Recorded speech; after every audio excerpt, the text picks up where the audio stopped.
If a mine falls in the forest, does it make a sound?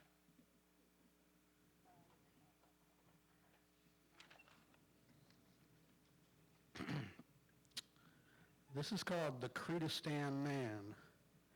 The Kurdistan Man got a Kurdistan. He lived in Kurdistan land. His name is Dan. He's madly in love with this Kurdistan. Keeps it in a $7 million garage and lives in poverty. Kurdistan Man washes Kurdistan, he waxes Kurdistan, he can his Kurdistan, he backs his Kurdistan, he types his Kurdistan. He's still madly in love with his Kurdistan. His wife hates Kurdistan. She said, we live in poverty because of Kurdistan. So Dan, I have a plan. Goodbye Kurdistan. Keep on waxing his Kurdistan, etc. Kurdistan Man's lost in Kurdistan land. So finally, Dan, the Kurdistan Man, steps out to tell them it was just a joke after all. But what he saw was no joke at all, so he hatched a plan, decided to build a Kurdistan.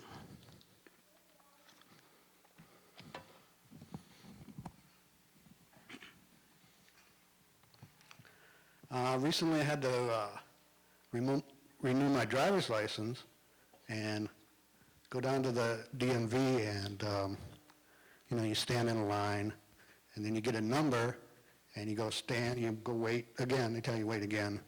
Then you finally get your eye test and pay your fee. And they tell you, we'll go wait in that other line over there.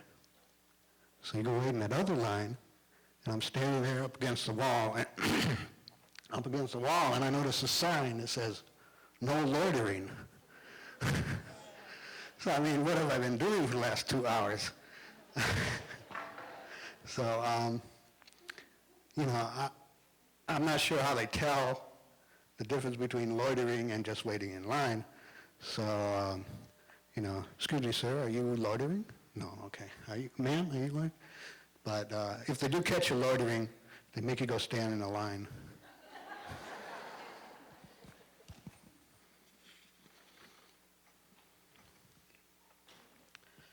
This is called Sweet Tabby Cat. Standing in front of the refrigerator, contemplating what to eat. Should it be the cold ham or the pickles pig's feet?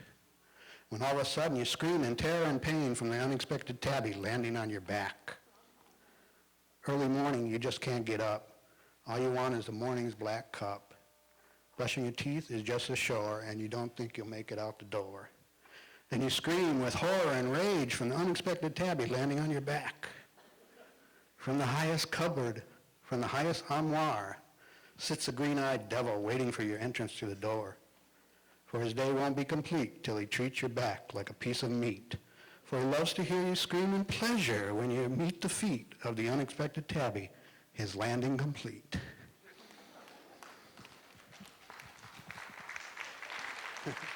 Thank you.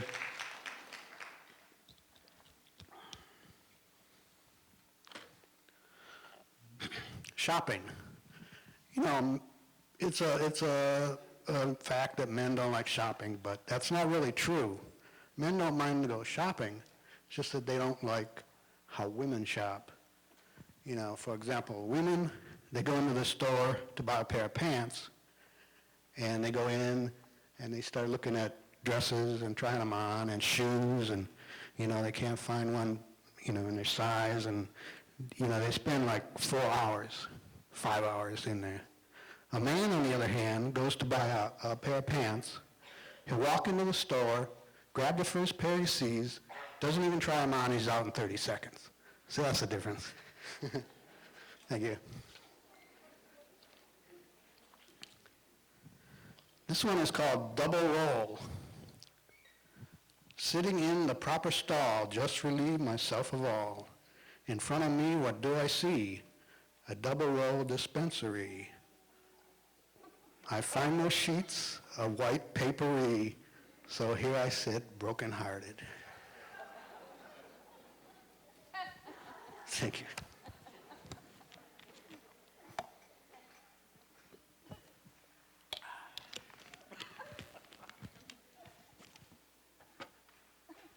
Okay, this final thing, back in the 60s, there was a show called The Monkees. And you know, as a reaction to the Beatles' success, so they want to make a show of a fictitious group, and a lot of people auditioned for it. And one thing a lot of people don't know is that Bob Dylan himself actually auditioned for it, and I happen to have a rare audition tape of that. It's on 8-track. And this is how it kind of went. Hey, hey, monkeys, people say we're monkey around. Word to be